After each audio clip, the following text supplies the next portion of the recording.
by far one of the worst experiences in the first world. Now, I know there's lots of problems, but I'm just saying first world problems, one of the worst experiences that I have in my regular walking around life is this. I call a company or an organization, someone that I bought something from, or some kind of business is taking place, or I've got a question about possibly buying something or engaging or taking a flight or fill in the blank, whatever it might be. But I call these companies and they pick up the phone and they put me on hold. Because I've arranged my schedule in my mind where I have time to make this phone call and to deal with this issue. And I assume that they have people sitting there waiting there doing nothing else but waiting on me to call so that they can actually answer my question when they pick up the phone. But instead they don't. They don't have people sitting around waiting for me to call. And so what happens, I call and immediately they put me on hold. Now there's a little bit in me that's just like authority-ism, something like that, where I just don't like to be told what to do. So I enjoy when someone asks me, hey, do you mind if we put you on a brief hold? I know the answer has to be yes because they're gonna do it either way. And in that moment, I'm like, you know what? They've given me a say in what's gonna happen. And so yeah, no problem, put me on hold. But when they just pick up and say, hold please, and put the phone back down, no sir, you don't tell me what to do. I'm calling you, you don't put me on hold. It aggravates me. Now, to help solve that, they have now hold music. And so to kind of de-escalate the people like me, it's like, hey, listen to some nice little elevator music. And so we're just, all of a sudden I'm on my phone and I'm just kind of waltzing through wherever I'm waltzing. I don't know if that's a waltz, but you know what I'm saying? And that doesn't work though. But they realize that we can't just play this lame music. And so now they take it up another level. What do they do now? You get to choose your music. It's like, hey, if you want to listen to some Leonard Skinner, press 1. You want to listen to some elevator music, press 2. You want to listen to fill in the blank, press 3. And that makes you feel good. That's all right. But even it goes so far. I'll tell you the greatest invention of the last couple of years, at least that I've been aware of it, is now you get to tell them when they put you on hold, I'm gonna hang this thing up and my phone will call me back when they pick up the phone. You know what I'm talking about? Anybody experienced that yet? It is incredible. The problem with it is I forget why I was on hold. Like I've been on hold, I've now hung up the phone for 20 minutes and I get this random number calling me and I'm like, I'm not answering that. Why would I answer that? It's a random number calling. I forgot they were supposed to be calling me back. We start the process all over again. I would imagine that there's some of you in the room that when you pray to God, that's what it feels like.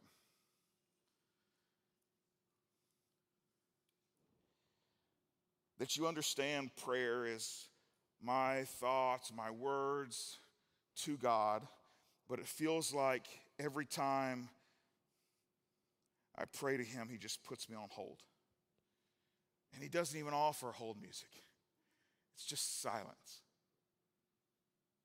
Just quiet.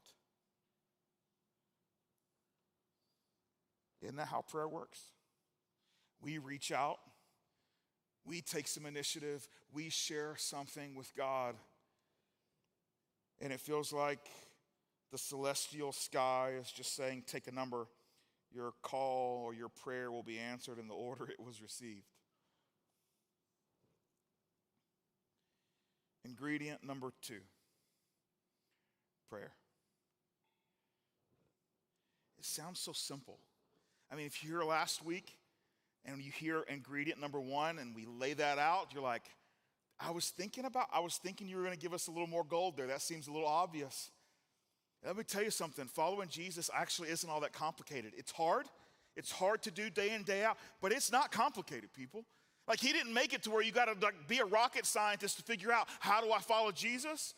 And over including last week, it's 7 weeks of finding, hey, what does the Bible say are the ingredients for our life that would help us create a life or cook up a life where we were fully satisfied in Jesus. Prayer, ingredient number 2. Now, when we think about prayer, we have to go back and let's spend a little bit of time and ask the question, where do we even get the idea of prayer from? Before Jesus shows up, the Jewish people had a lot of prayers that were recorded. We know this book or this piece of a book that we see today as the Old Testament. And in the Old Testament, there are prayers for all kind of things recorded.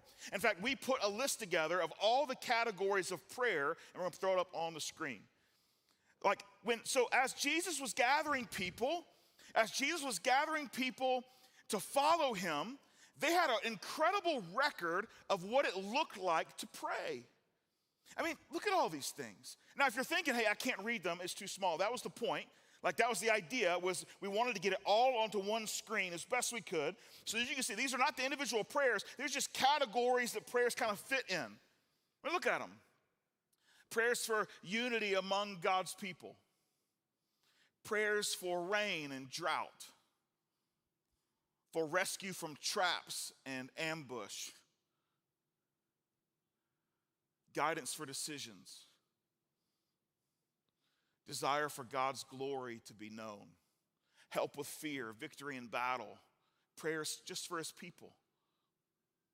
Direction for travel and next steps. Daily needs and sustenance. So when Jesus shows up and starts bringing people to himself, there's already this record. There's this example of what prayer is.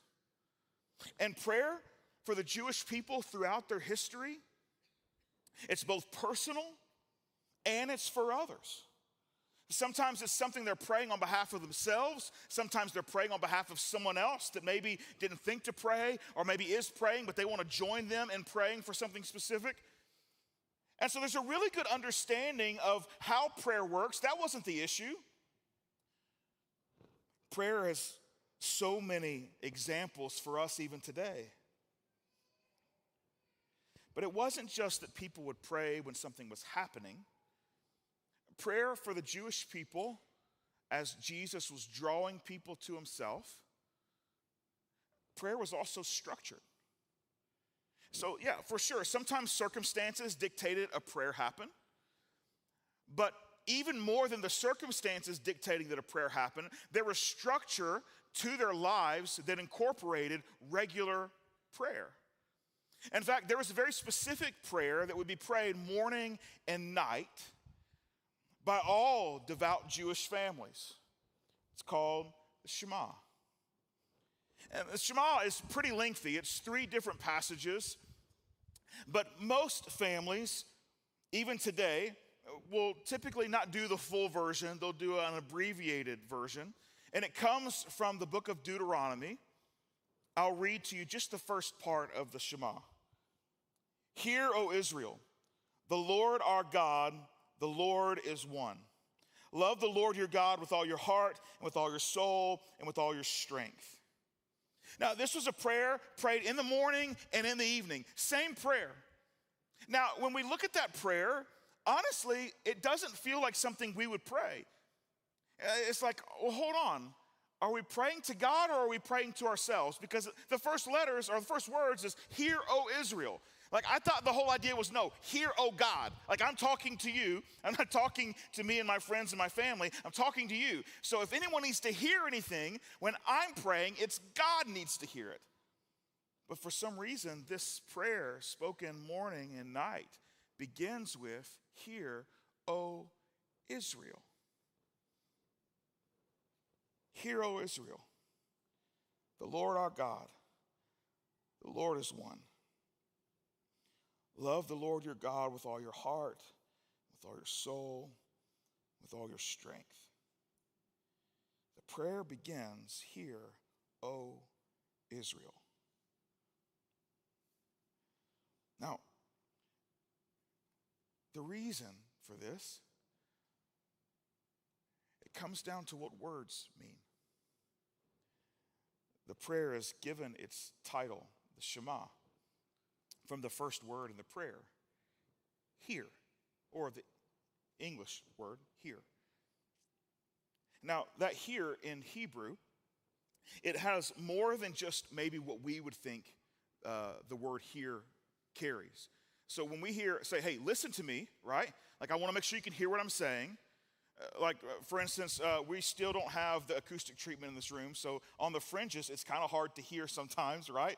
It's still just sitting out there, and actually it's in Florida. It was in Virginia, now it's in Florida. It'll be here eventually. So when we say, hey, can you hear me? It's okay, can the sound waves reach my ears? can they then go to my brain, and can my brain process the words that are coming out of your mouth? You know what I'm saying? Like, anybody understand the words that are coming out of my mouth? You know what I'm talking about? Like, that's the hear thing. But in Hebrew, that word hear, shema, doesn't just mean hear the sound waves, understand the words coming out of my mouth. No, the word hear means to actually believe and adopt and live what you're saying. So it's not just that I want to hear it, I want to be it. And so when Israel is led in this prayer, when Jewish folks are led in this prayer and they hear that phrase, hear, O Israel, Shema, when they hear that phrase, they know, I'm telling myself what I'm about to say, I believe. It's not just that I can hear it and understand the words and cognitively like understand it. It's that this is who I am. And so when we read this prayer, hear, O Israel, the Lord our God, the Lord is one. They're saying, not only do I hear it, I'm telling you, this is who I am. Morning and night, listen, this is who I am. The Lord's our God. The Lord is one. The Lord is one is a direct pushback on the culture that this gets written in. The culture of the Jewish people, as Deuteronomy is written, it sits in polytheism. So many gods. They had a God for everything. A God for the rain, a God for harvest, a God for fertility, God for love and money and everything you think of. Like there was gods, everywhere you turn there was gods. And so the people of Israel are set apart as something distinct from the rest of the world. And in that distinction is we're not worshiping a bunch of gods. It's just one. And so when they say Shema, I want to hear what I'm saying because I believe what I'm saying. I'm living what I'm saying. I've got one God, and I am praying to him, talking to him right now, but I am starting my prayer, reminding myself I am not saying empty words. These words mean something to me because there is one God. He is my Lord. Love the Lord your God is a part of this prayer. In English, love here is the word, in Hebrew, the word love here is ahava. Ahava is not the love that we think of in terms of like a warm, fuzzy, tingling sensation. The word love here in Hebrew has a more depth to it. Biblical love is about action. You don't ahava someone and just admire them from a distance. When you ahava someone, then you engage with everything that you are. So when it says love the Lord God, and then it gives you this details of how we're going to do that with all your heart, with all your soul, with all your strength. You could not ahava someone without your heart and soul and strength. You couldn't do that. You leave any of those out and you are falling short of what ahava. You got to get another word. Come up with another version of love. I really like him a lot. Something like that. You got to fill it in. But if you're going to ahava the Lord, it requires all those things. This was their prayer together. There's one God. He's our God. And we're going to love him with everything we are. And those are not just words. Those are words that when I hear them, I believe them. Those words are who I am. And so morning and night, the people of God started their day and closed their day. Shema. Hear, O Israel. So when Jesus shows up, generations later, there's this huge list of precedent of what's prayed for, and there's some structure to prayer that kind of revolves around the truest form and understanding of who God is and who the people of God ought to be because of who God is.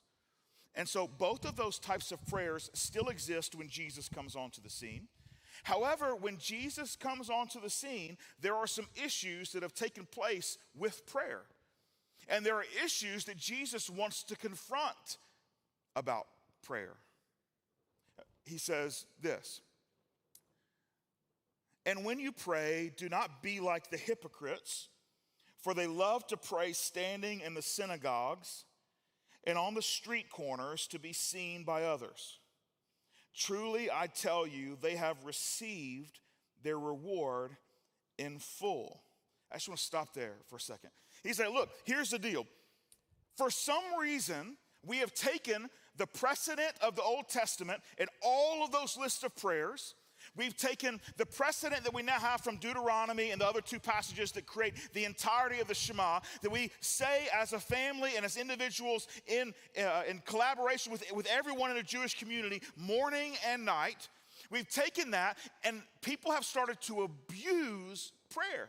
Like they're using it for their own selfish gain. And not selfish gain in terms of I pray for things for God to do for me personally. They're praying, and while it looks like they're talking to God, they're really just talking for people. He says they go to the most public places. They go to the most public places so that people see them praying.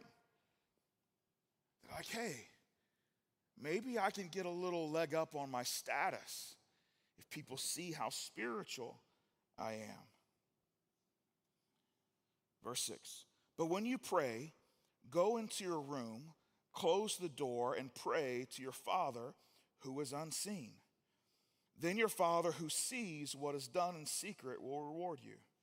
And when you pray, do not keep on babbling like the pagans, for they think they will be heard because of the many words. Do not be like them, for your Father knows what you need before you ask him. And so Jesus comes right out and says, look, you've got generations of prayer habits. However, there's a little dysfunction in your prayer life. And that dysfunction I want to call out. And so he just very specifically gives them an instruction. Do not pray to be seen. There's a motive problem there. There's a heart issue there. Jesus describes people who chose the most visible spots so that everyone would know just how spiritual they are.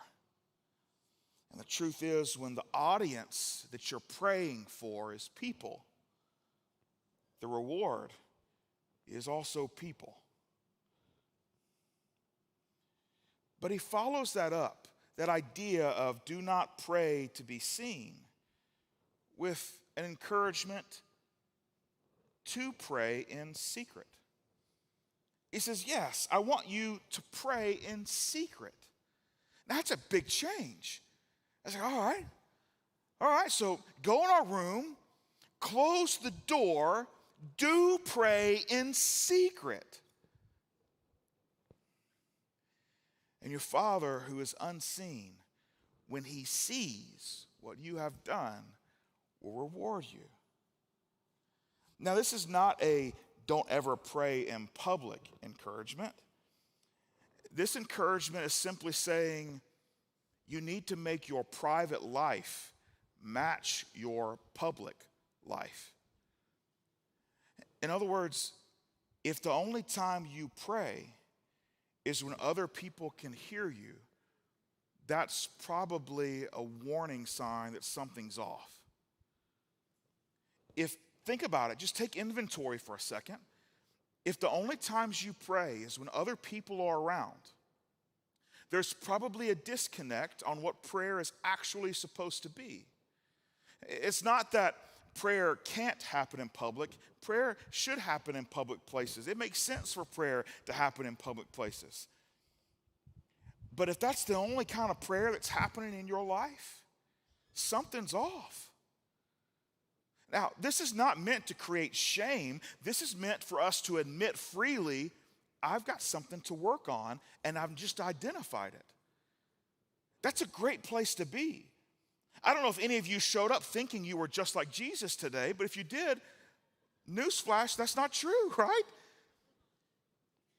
I mean, the truth is, that's a great place to be for us to say, hey, I've got something to work on. Like there's something in my life that I could put some attention into. I love that it's just become that simple. I didn't have to labor over it. I can just freely take inventory right now of how did I pray this past week? I prayed at dinner. I prayed at dinner a few times. Okay, I just prayed at dinner with everybody else. You see, the thing is, I don't think many of you have the issue of like standing up in here, like while everybody's kind of coming in or getting ready to go out. I don't really see a bunch of you like standing up and just screaming at the top of your lungs prayers to God so that people can be like, oh, they're spiritual. Wow. You know, they're getting the service started a little early today, you know what I'm saying? Or, oh, they're not ready to be done, you know what I'm saying? Like I don't see you doing that, feeling like, hey, this is a show thing, right? I think probably the most applicable piece for us when we're thinking about, hey, what is Jesus trying to tell us in our prayer life, is that reality when the truth is there's so many of us that probably the only prayer we have is before we eat. And that's it. And it's in this moment we get to realize maybe we're missing something. Maybe we're missing out because there are so many things on that list that the first people who prayed would pray for that's not on my list. My list is just food. I haven't prayed for anything else. And maybe you're saying, well, it's because God puts me on hold every time. And that's what it feels like. Every time I pray for something, it just feels like silence, like you didn't even pick up the phone. Okay. Let's stay in that. Let's push on that a little bit. Let's see what happens when that stays in the forefront of your mind as we continue to walk through this and see what Jesus has to say about it. The last thing that Jesus kind of gets on him about when he says, hey, do not pray to be seen, but do pray in secret. The third thing is, hey, don't just say a bunch of words. Like, he says, don't keep on babbling like the pagans do. And the visual I want you to have for this is, you know the person, you've probably seen them in the movies, or maybe some of you have been to Vegas and walked through the casino, and you see the person that's there all day just pumping nickels or dimes or quarters or whatever it is in the slot machine, and they're the same one. Like you go away and you come back, and you went out to see a show or whatever, and you come back, or whatever, or maybe the video or the movie you're watching, scenes for, and it's the same person in the same spot, just pumping nickels or quarters or whatever the thing takes, you know what I'm saying? And they're just pumping it, and they're thinking in their mind, if I just do it enough times and pull the lever enough times, eventually this machine will give a jackpot. And if I give up too soon, somebody else is going to get the jackpot. And so I'm just going to continue to pray to God like that. I'm just going to keep pumping him full of my words, and eventually I'm going to pull a jackpot. And Jesus is saying, you don't have to do that.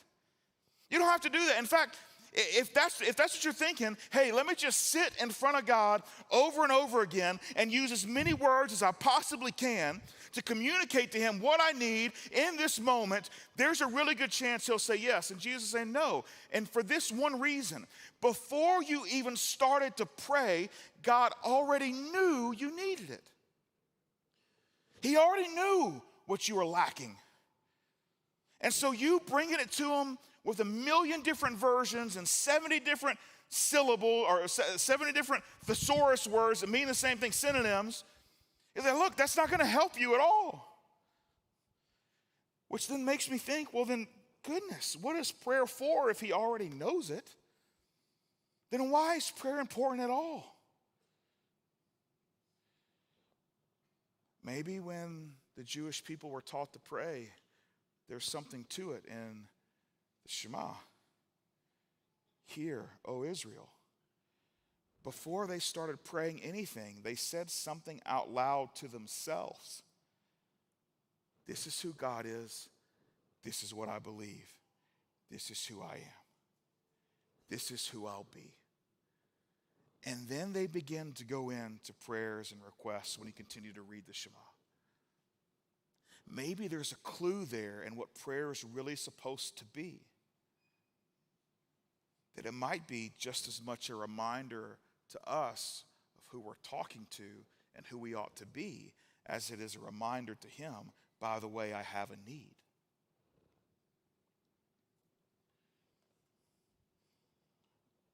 Jesus isn't attacking prayer traditions, but he is attacking what people like you and I sometimes do to really good traditions, to really good teachings, where we take it and we squeeze it to get the most out of it for ourselves. Before you know it, we're praying out loud, not to talk to God, but so that other people will talk good about us.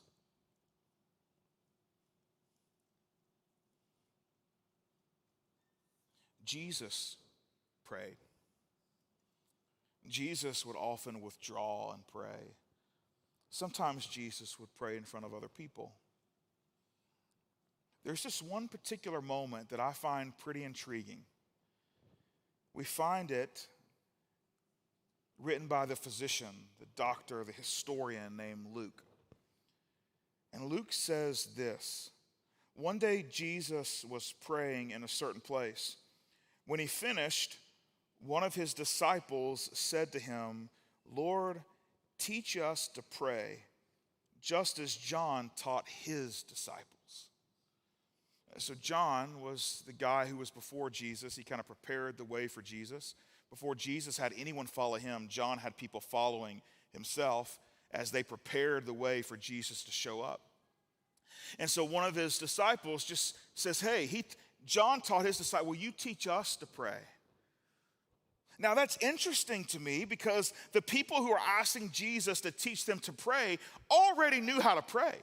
Like they were devout Jewish individuals that would say the Shema morning and evening, that they went to tabernacle, they went to temple, that they were good Torah and temple Jewish folks. And so when they look at Jesus, they teach us to pray. That seems strange to me. Unless it's because when they see Jesus pray, they look at him while he's praying and they think, that's different than what we do. There's something unique about what's happening when Jesus is praying that's different than when you and I pray.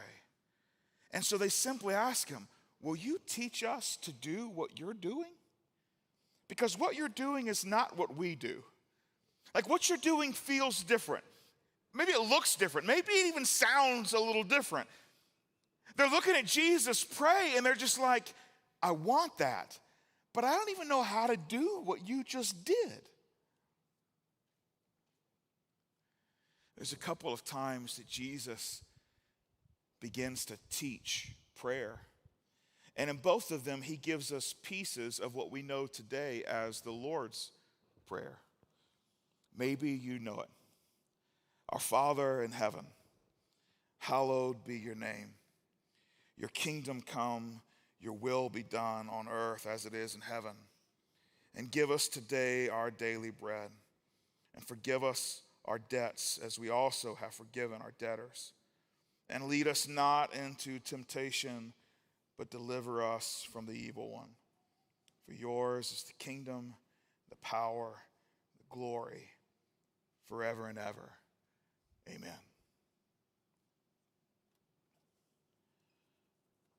So Jesus, when asked to teach them to pray, begins to tell them the beginning of that prayer. And that brings me to a place that says, what is so different about what we know today as the Lord's Prayer and the Shema that they would have been so familiar with? Morning and night, they were praying that same prayer. But for some reason, they were like, teach us to do what you're doing. And Jesus' response to saying, hey, I'll teach you how to do what I do. Let me teach you this prayer. And he teaches them the beginning of the Lord's Prayer. But when I listen to the Lord's Prayer, I actually hear pieces of the Shema in it. Let me read you the Shema again. Hear, O Israel, the Lord our God, the Lord is one. Love the Lord your God with all your heart, with all your soul, and with all your strength. And if you keep reading, there's so many other pieces. And you're like, hold on, none of those words were really in the Lord's Prayer. Yeah, but the sentiment was. In the Lord's Prayer, he says, and yours is the kingdom, the power, and the glory, right? Or on earth as it is in heaven. Like that idea of your will be done on earth as it is in heaven. What do you think they're meaning in the Shema when they say, you're my Lord, one God, and everything I have belongs to you? They're saying, whatever you want, that's what I want in my life. Hear, O Israel, Shema, O Israel, listen and believe and live what we're about to say. Everything I am is about you as Lord because you are the one God. And when Jesus teaches us to pray, he simply says, on earth as it is in heaven, your will be done in everything. It's just a different way to say it. It feels a little more personal, but it still puts God in the very same place, just one. Hallowed be your name. Your kingdom, no one else's kingdom, just your kingdom.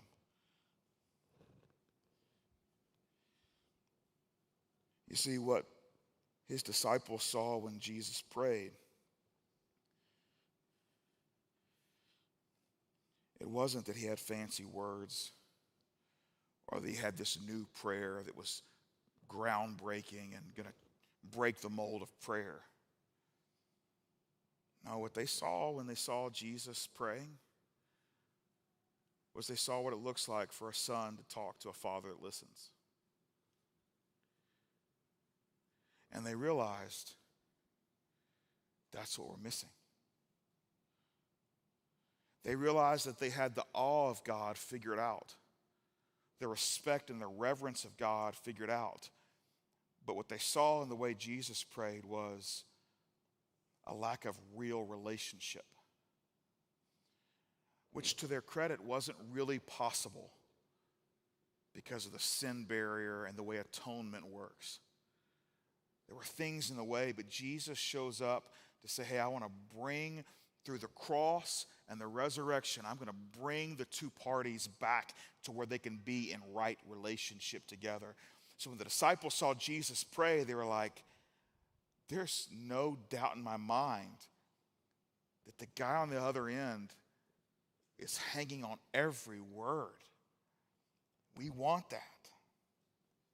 The truth is, they saw that prayer is relational, that prayer is connection to heaven, that prayer lets us taste a bit of heaven, and that prayer ushers heaven into our everyday life. Jesus wasn't the only one that gave instruction around prayer, though. There's a church planter named Paul. And Paul is writing to a young church, and he writes what is known today in Christian or church circles as a pretty famous passage when it comes to prayer as a whole. We find it in the book of Philippians, chapter 4, verses 6 and 7. I'll read it to you. He says, do not be anxious about anything, but in every situation by prayer and petition, with thanksgiving, present your requests to God. And the peace of God, which transcends all understanding, will guard your hearts and your minds in Christ Jesus. And so Paul is talking to this young church, and he's like, listen, there are so many things going on in your life. Are you talking to God about them? Like there's a lot of things that are creating anxiety in your life. Are you having any discussion with God at all about what's taking place in your life? Have you brought those things to him? And he's encouraging me. He's like, hey, everything, in all situations, he says, in every situation. So not just a big crisis, but small problems as well. Good opportunities, once in a lifetime moments. He said, hey, bring it all to God. He wants to hear about all of it. Sometimes we use prayer, or at least in our mind, we think prayer is going to work like Regis Philbin, and he gives us a call a friend opportunity when we get stuck. We use the phone a friend deal, and then he puts us on hold again, take a number, get to you in the order your call is received. And Paul's trying to say, hey, let's not wait until that thing happens. Can you start to interact and have conversation before something really difficult takes place in your life? In every situation, would you take it to God? He encourages them to pray and to petition, to be specific about their ask. He asked that you would do it with thanksgiving, which that becomes the default if we shema. If we actually listen to understand and believe, in that moment as we are listening to say, hey, this is who I am, this is what we believe, I'm going to shema what I actually am going to pray towards God, I'm going to live it. In that moment, as that is taking place, he's saying, hey, thanksgiving should be the outcome because we're admitting, even though our circumstances are really difficult right now, I still do have direct line access to the creator of the world. And that he does want to listen, that he is listening to what's taking place. And because of that fact alone, I can engage with gratitude. That there could be some thanksgiving that sits in my soul because I'm having a conversation that's being listened to by God himself, even though my circumstances are difficult, that I'm praying about. Paul just tells them, present your requests to God. He's not trying to be poetic with these prayers. He's saying these prayers can simply be practical. He's saying, would you just turn your vague anxiety and overwhelmed emotions into a very specific request? I would imagine there's many of us that struggle with prayer because we're not sure what to say. And maybe when you think through how you learn to pray, maybe you start racing, or your mind starts racing right now, and you're thinking back to, who taught me to pray? Like, did anyone ever sit me down and say, hey, this is how prayer works? Or did you just happen to read a couple of passages that included pieces of the Lord's Prayer? Is that how you learn to pray? My guess is that you learn to pray by listening to someone else pray out loud. And maybe that is what's intimidated you in terms of your own prayer life, because you're like, I don't even know those words they were using when they were praying. In fact, the people that I know that prayed, it's like they spoke a different language when they were praying. Like it was English, like I can understand it, and I honestly probably phonetically spell what they were saying, but they don't talk like that when they're talking to anybody else. When they pray, all of a sudden it gets formal and there's big words and it feels all kind of stuff. Like in those moments, and you're like, hey, if that's what prayer is, I can't do that. I can't remember half those words they said.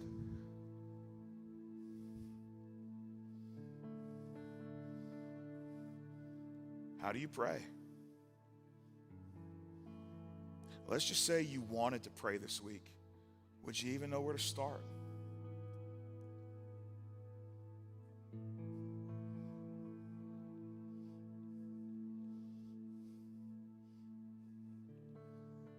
Maybe you feel guilty because you're being honest. The only time you have prayed is for your food.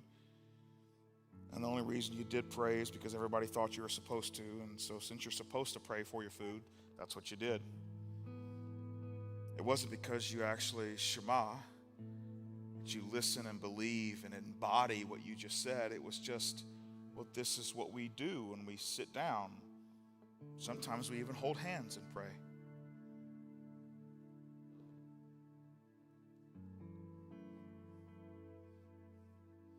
I'll be honest, it's pretty easy to get pretty casual about our prayer. But let me help you with a few things that maybe you're walking through and you're just not sure how to even pray about it. Let's start with money. Let's say money is tight and it's difficult and it's just one of those things where you're not sure how you're going to make it this year. Maybe you just lost your job or found out things are going to slow, or fill in the blank. I think our default would be to go to God and say, hey, I need more money. Can you figure this out? And that might be why it feels like we were put on hold, or that he told us to take a number. Instead, maybe pray this prayer. God, would you give me some wisdom and a plan for the finances that I do have and how to survive when I don't? Now, I realize that includes you having to do some work. You're like, no, I was really hoping I would call God and he would hit a button and I would be fixed. Like, isn't that what prayer is supposed to be? But again, if we think back to the way Jesus prayed, it was more about relationship than it was, let me put a nickel in the slot machine and pull the lever and see if I get a jackpot. Maybe you've got some marriage anxiety and things are falling apart and you've been praying, God, don't let her leave. Or God, make him fill in the blank. Maybe your prayer this week could be, God, help me speak with humility and be a better listener. Maybe you've got some kid anxiety. Like the things they're getting into or the conversations they're having or the conversations you need to have with them are just too much too soon. Your prayer could be, God, give me patience today and give me some courage for the hard conversations. Or maybe you've been a failure lately. Maybe every time you pick up the ball, you pass it to the other team. Or you kick it out of bounds. You just keep dropping things over and over again. Maybe your prayer this week could be, God, help me learn to get back up and to believe that you still use imperfect people. Or maybe you are just overwhelmed at work. Like there's just so much. Maybe your prayer could be, God, give me strength for today's assignments and some humility to ask for help.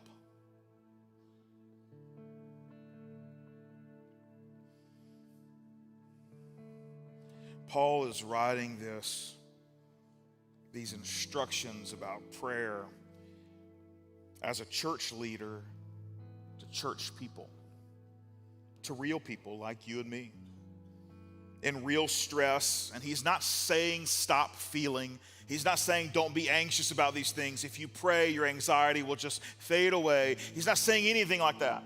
What he is saying is, I want to give you some clarity on what prayer really is. He said, I want you to take everything to God, not just the big things, but the small things and the in-between things, the good things, the bad things, the crisis things, the celebration things. Take it all to him. Don't stop feeling. This is not going to fix or cure your anxiety just because you said it out loud to God. That's not it. However, he is saying this. You don't have to carry anything we just talked about alone anymore. You're not by yourself. In fact, God is anti-alone. He's anti-loneliness. The enemy, Satan, he is pro-alone. He is pro-lonely.